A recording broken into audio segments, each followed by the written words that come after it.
বিষণ্ণ মনে বাসা থেকে বেরিয়ে এলো রাজু। বাসায় আব্বু আম্মুর হতাশা মিশ্রিত মুখ সে দেখতে চায় না। কি করে দেখবে? মাস্টার্স পাশ করা একজন বেকার ছেলে সে। 1 বছর হলো মাস্টার্স শেষ করেছে, কিন্তু এখনো কোনো চাকরি তার ভাগ্যে জুটেনি। চাকরির সন্ধান করেনি এমন নয়, সন্ধান অনুসন্ধান সবই করেছে। শত শত চাকরির ইন্টারভিউ দিয়েছে, কিন্তু চাকরি একটাও হয়নি। এখনো তার লকারে শখানেক চাকরি সংক্রান্ত কাগজপত্র পড়ে আছে। নিম্ন মধ্যবিত্ত পরিবার বা গরিব ঘরে এমন রাজুর জন্ম হওয়া দোষের কিছু না। লেখাপড়া করার তীব্র ইচ্ছা ছিল তার।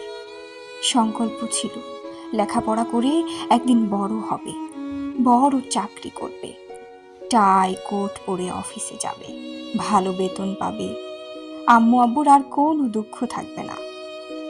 কল্পনায় যখনই তার মা বাবার হাসি মাখা মুখ দেখত, এক চিলতে হাসি তার মুখ ছুঁয়ে যেত।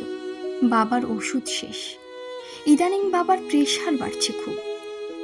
অনেকদিন বড় কোনো ডাক্তার দেখানো হয়নি বাবাকে। চাকরিটা হয়ে গেলে ঢাকাতে বড় কোনো ডাক্তার দেখাবো বাবাকে।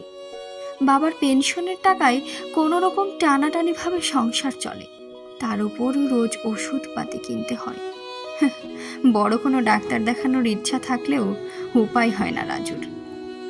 বাবা অনেক কষ্ট করে লেখাপড়া করিয়েছেন। বেঁচে থাকতে কিছুটা সুখ তো বাবাকে দিতেই হবে। আজ টিউশনের টাকা পাবার আশা ছিল, যদিও মাস শেষ হয়েছে কয়েকদিন আগেই, কিন্তু টাকাটা আজও হাতে আসেনি। টিউশনের টিচার আর ভিক্ষুকের মধ্যে নাকি অনেক মিল, কিন্তু শালা ভিক্ষুক তো ভিক্ষা চাওয়ার পর কিছু একটা পায়।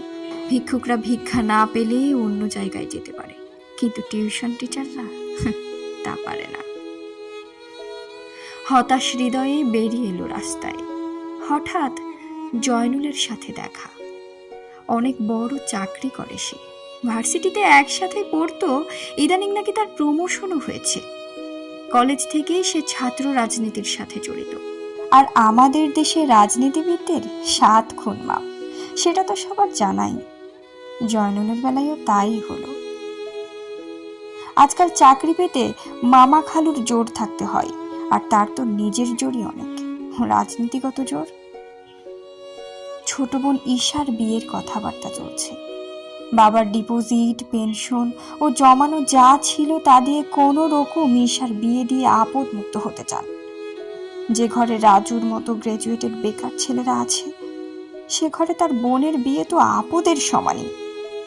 তাই বাবা ছোট বোনের বিয়ে দিয়ে দায় মুক্ত হতে চান। রাজু এখনো ভরসা করছে কোনো চাকরি হবে, এখনো সময় আছে, তার বোনকে ভালো ঘরে বিয়ে দিতে পারবে যদি একটা চাকরি হয়ে যায়। ব্যাস, শুক্রবারের ইন্টারভিউ যদি কাজে লেগে যায়। রাজুর জীবনে শুক্রবার সুখবর নিয়ে আসতে পারেনি। ঈশার বিয়ে ভেঙে গেছে। যৌতুক হিসেবে বরপক্ষ পরিমাণে অনেক বেশি দাবি করেছিল।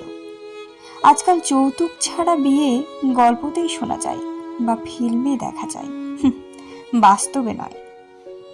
রাজু বাড়ি ফিরতে রাত অনেক হয়ে গেছে।